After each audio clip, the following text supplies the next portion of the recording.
रास्ता में मैं सामने चौकी है, उस चौकी में भी गया हूँ, प्रशासन से रिक्वेस्ट किया हूँ। वहाँ से 2 बंदे बाइक से अपाची से आए, देख लिए, फिर निकल गए। फिर इधर से भी आए 2 बंदे, वो भी देखकर निकल गए। कह रहे ठीक है, ये सर खड़े थे, वहाँ लगे गाली बकने की, हाँ ये करता वो करता, बहन तो इसकी गलती है। ये सर बक रहे थे कि इसकी गलती है, ये भी बहन कूदा होगा। मैं अपना जबरदस्ती। साथियों नमस्कार, मेरी मौजूदगी अभी इस टाइम बवाना के मोनक नहर पे है। मैं आपको बता दूं, ये मोनक नहर नहीं बल्कि ये खूनी नहर बन चुका है। अभी सूत्रों के हवाले से ये पता चल रहा है, ये जो भीड़ जुटी पड़ी है, कहीं ना कहीं यहाँ पे 2 शख्स की मौत हो गई है, जो कि नागलोई का बताया जा रहा है। अब पूरी घटना क्या हुआ है, क्योंकि इस तरीके से घटना कहीं ना कहीं मोनक नहर में देखने को मिलता है, और प्रशासन की क्या तैयारियां हैं कि आए दिन इस मोनक नहर में कहीं ना कहीं ऐसी घटना देखने को मिलता है कि कभी बवाना, कभी जो है सो नागलोई, कभी नरेला, कभी बवाना जेजे कॉलोनी के लोग ऐसे डूबने से मौत हो जाती है। आप हमारे साथ बने रहेंगे, हम लोगों से जुड़ेंगे कि आखिर क्या वजह थी कि 2 लोगों की डूबने से मौत हो। रोहित जी, क्या मामला हुआ यहाँ पे? मेरे पास फोन आया था 4 बजे के आसपास सत्यम की मम्मी का कि सत्यम वहाँ बवाना नहर में डूब गया है। तो फिर मैं यहाँ आया तो यहाँ उसका एक साथी और था, उससे बात हुई तो कह रहा वो 2-3 दोस्त नहा रहे थे, एक तो बाहर निकल गया था, बचा लिया था यहाँ जो भी थे लोग उस टाइम पे, और सत्यम और प्रशांत सत्यम का दोस्त है, वो दोनों बह गए थे, यहाँ डूब गए। सत्यम प्रशांत दोनों डूब गए? हाँ। तो क्या ये सत्यम प्रशांत कहाँ के रहने वाले थे? ये वैसे तो यहाँ किराड़ी नांगलोई में रहते थे, प्रेमनगर सेकंड में। अच्छा, नागलोई से यहाँ पे कैसे आए नहाने के लिए? काफी दूर पड़ता है, 10 वो तो पता नहीं, मेरे पास तो उनके मदर का कॉल आया था। अच्छा, संडे का दिन है, छुट्टी वगैरह होगी तो दोस्तों ने सोचा होगा भाई घूम फिर आते हैं। अब वो तो वही कितने बजे पता का मामला है ये? मेरे पास 4 बजे के आसपास कॉल आया, 3:30-4 बजे के आसपास। अच्छा, अभी तक क्या कार्रवाई हुई है जो दिल्ली पुलिस और एनडीआरएफ की टीम की तरफ से? टीम आई हुई है, अपना सर्च कर रही है, देख रही है अब कैसे क्या होता है। पहले भी सत्यम यहाँ पे नहाने आता था, ऐसा कोई अपडेट है आपके पास? नहीं, ऐसी हमारे पास कोई इन्फॉर्मेशन नहीं। आपका क्या नाम है? मीरा। आप सत्यम के कौन है? पड़ोसी। पड़ोसी है। सत्यम कैसा लड़का था? बहुत बढ़िया, बहुत अच्छा। तो यहाँ पे कोई दोस्त के साथ में हो सकता है, एंजॉय करने के चक्कर में आ गए होंगे कि करते हैं कि चलो नहा लेते, जैसे और बच्चे भी नहाते हैं, उनको देखा देखी कर रहा होगा। ऐसा किसी पे आरोप तो नहीं है कि? नहीं, ऐसा कुछ नहीं है। और सत्यम के फादर जी कहाँ है? गाँव में है वो गाँव में है। ये इनका हमें तो किसी ने बताया है कि वो गांव में है, हमें ये भी नहीं पता गांव में है। अच्छा। एक्चुअली घर उनका थोड़ी डिस्टेंस पे है, पहले पड़ोस में रहते थे। तो मैं यहाँ आया, जो उनका तीसरा फ्रेंड था उसने बताया था कि उसके फादर को इन्फॉर्मेशन दे दी है, वो आ रहे हैं, और प्रशांत के फादर आए भी थे, मिले भी थे। अच्छा, सत्यम प्रशांत क्या करता था पहले? स्टडी करता था या फिर जॉब करता था? अभी उनकी स्टडी कंप्लीट हुई थी सत्यम की, तो सत्यम को इस बारे में ज्यादा पता है, वो पहले से जानता हूँ मैं सत्यम को। अभी तो रैपिडो वगैरह पे बाइक वगैरह चलाता था। हाँ, ठीक। सत्यम के जो पड़ोसी थे और जो प्रशांत थे, 2 लोगों की कहीं ना कहीं जो खूनी नहर थी बवाना जेजे कॉलोनी के खूनी नहर में डूबने से मौत हो गई है। आपको बता दूं कि बवाना खूनी नहर में ऐसी कई घटना देखने को मिलती है आए दिन की आखिर क्या वजह है कि दिल्ली पुलिस या दिल्ली की प्रशासन या दिल्ली में बैठी हुई सरकार इस पर क्या काम कर रही है कि आए दिन ये जो दिल्ली जल बोर्ड के अंदर जो नहर आती है, जो कि इस नहर के पानी पूरी दिल्ली पीती है, और कहीं ना कहीं ऐसे कई जवानों को ये खूनी नहर निगल चुकी है। बट इस पे क्या ठोस कार्रवाई दिल्ली पुलिस की होगी कि आगे से इस तरह की घटना न घटे? मैं आपको बता दूं, जो प्रशांत 22 से 20 साल की उम्र बताया जा रहा है, और प्रशांत और सत्यम दोनों दोस्त था, और नागलोई का रहने वाला था, जो कि 3 बजे 2:30 से 3 बजे के बीच यहाँ पे नहाने आता, क्योंकि गर्मी का मौसम है, और नहाने के दरमियान उनकी डूबने से मौत हो जाती है। जब परिवार वालों को पता चलता है तो सत्यम के पापा गांव में है, उनकी मम्मी यहां पर आई थी, और पूरी तरीके से एनडीआरएफ की टीम पूरा सर्च कर रही है, बट अब तक डेड बॉडी नहीं मिला है। बट सवाल ये उठता है सरकार पे कि क्या ये खूनी नहर इस तरीके से अगर खुला रहेगा तो कितने की जान जा सकती है, क्योंकि अड़ोस पड़ोस में सनम इलाका है, और ऐसे कई गाँव हैं जहाँ के बच्चे खुलेआम सड़कों पे और आकर और नहरों में नहाते हैं, जो कि डूबने से मौत हो जाती है। अभी हम पूरा परिजनों से मिलाएंगे, और जो घटना हुई वो घटना स्थल पे हम जाकर आपको दिखाएंगे कि पूरा मामला क्या है। क्या नाम है आपका? मनीष तिवारी। मनीष जी, क्या घटना घटी है? सर ये लोग मेरे कंपनी में आए थे, बैठे थे स्कूटी रिपेयरिंग कराने के लिए। सत्यम बोला कि भाई मैं स्कूटी सर्विसिंग में ले चाहता हूँ, तो आ रहा है। मैंने बोला भाई तुम कंपनी में आ जाओ, फिर चलेंगे साथ में तीनों। तो आए, प्रशांत और सत्यम दोनों आए थे, और फिर हम खाना वाना खाए होटल पे जाकर। फिर वो बोले कि भाई हम लोग जा रहे घर, तू पलाई की गाड़ी खाली करवा ले, उसके बाद आ जाइयो। मैं ठीक है भाई।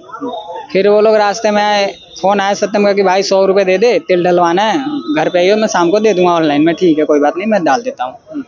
फिर कैश ले गया वो 100 रुपये मेरे से, कह रहा है कैश ही दे दे। कैश ले गया वो मेरे से। आकर उसके बाद आए, फिर बवाना आते समय रास्ते में मेरे को, अरे बवाना आ जा, नहर पे हम लोग जा रहे हैं नहाने। तो मैंने बोला भाई साहब नहाने तुम लोगों को अब जरूरी आ जाना। प्रशांत के मामा की स्कूटी है ना ये, मालिक की, प्रशांत था क्या?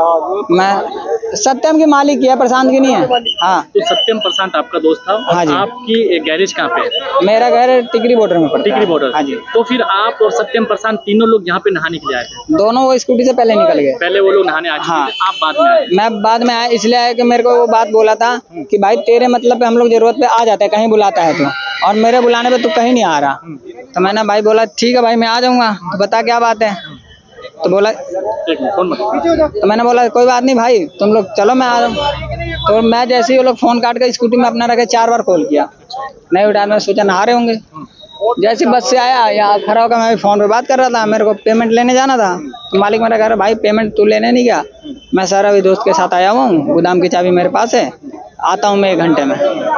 वैसे आया तो ये लोग दोनों ऐसे कर रहे, नहा रहे थे, पानी में ऐसे कर रहे थे। मैं सोचा भाई नहा रहे हैं। तो मैंने भाई जब तक सत्यम का आवाज होए तो मैं भाई सब मेरे को लगा कि ये तो, फिर एकदम से याद आया कि ये तो तैरते नहीं है दोनों। फिर मैंने देखा तो प्रशांत डुबकी भी लगा रहा था। कहाँ पे, किसी जगह? नहीं उधर तीसरे वाले पे। अच्छा नेक्स्ट टाइम। हाँ मैंने बोला भाई, तो फिर एक बंदा छोटा सा, मैं बाबू एक काम करिए फोन और पर्स पकड़ दो, मैं आता हूँ। और वैसे ही मेरे को तो खुद ही तैरना नहीं आता, मैं वैसे ही कूद गया उसको बचाने के चक्कर में। बचाया तो भाई साहब दोनों पैर पकड़ लिए दोनों बंदे मेरे। वहाँ पे रस्सी था, उसको पकड़ा और रस्सी टूट गया। फिर मेरे पीठ पे एक बंदा जो तैरता है वो बंदा कूदा, मेरे को खुद पकड़ लिया। मेरा गर्दन और हाथ अपने हाथ में बांधा, इस साइड मेरे को फेंक दिया। वो कह रहा तुम इधर से निकलो, और उन दोनों को उस वाले पुल से निकले। तो मैंने बोला भाई अब बंदे का, जैसे मैं ऊपर आया तो कह रहा भाई बंदे चले गए, देख ही नहीं पाया उन दोनों को, मैं किधर गए, इसमें गए कि उसमें गए। आपका क्या नाम है? मनीष तिवारी। अच्छा मनीष जी, जब आप आए थे तो दोनों नहा रहे थे, और आप जब आप आए तो आपको लगा कि वो लोग डूब रहे हैं? हाँ नहीं डूब नहीं है वो, मुझे लगा कि नहा रहे हैं। नहा रहे हैं। तो हाँ। फिर आप जब वो, फिर आपको बाद में पता चला कि वो डूब रहे हैं। तो मैं नहीं आता, तैरने नहीं आता, तो मैं आप उनको छलांग लगाए हाँ। तो फिर आपसे बच नहीं पाए? नहीं मैं, हाँ जी मेरे से बच नहीं पाए। और सत्यम कहाँ के रहने वाले थे? और प्रशांत? सत्यम और प्रशांत दिल्ली के रहने वाले हैं। दिल्ली में कौन सी जगह? नागलोई प्रेम नगर थाना। और आप कहाँ के रहने वाले? उन्हीं के घर के बगल में प्रेम नगर। ये वो शख्स है मनीष तिवारी जी, जो कि मनीष तिवारी के जो सत्यम और प्रशांत थे, दोस्त थे। और सत्यम प्रशांत मनीष को कॉल करता है कि हम आपके पास आ रहे हैं। उसके बाद वहाँ से क्या बात हुई, उन्होंने ये खूनी नहर में नहाने के लिए आते हैं, और जब नहा रहे थे उसके बाद मनीष पहुँचते। मनीष को ऐसा लगता है कि उन दोनों को तैरने नहीं आता है, और जब ये छलांग लगाते दोनों को बचाने के लिए, बट कहीं ना कहीं बाल ये भी बच गए मनीष तिवारी जी, और दोनों को खूनी नहर ने निगल लिया। अब सवाल ये उठता है कि आप देखेंगे, कैमरामैन घुमा के दिखाएंगे, हजारों की संख्या में जो भीड़ इकट्ठी है, जुटी पड़ी है, और एनडीआरएफ की टीम कहीं ना कहीं प्रयास कर रही है कि वो जो डेड बॉडी को पूरी तरीके से सर्च किया जाए। बट सवाल ये उठता है कि क्या जो प्रशासन है इस पे कितना, प्रशासन को मैं गलती ठहराऊंगा सर। प्रशासन एकदम, मैं सामने चौकी है, उस चौकी में भी गया हूँ, प्रशासन से रिक्वेस्ट किया हूँ। वहाँ से 2 बंदे बाइक से अपाची से आए, देख लिए, फिर निकल गए। फिर इधर से भी आए 2 बंदे, वो भी देखकर निकल गए। कह रहे ठीक है, ये सर खड़े थे वहाँ, लगे गाली बकने की, हाँ ये करता वो करता, बहन तो इसकी गलती है। ये सर बक रहे थे कि इसकी गलती है, ये भी बहन कूदा होगा, मैं अपना जबरदस्ती ले लूँ क्या। और ये चौकी के अफसर ने क्या कहा आपसे? अब सर वो चलेगा दोबारा, कुछ बोले भी नहीं।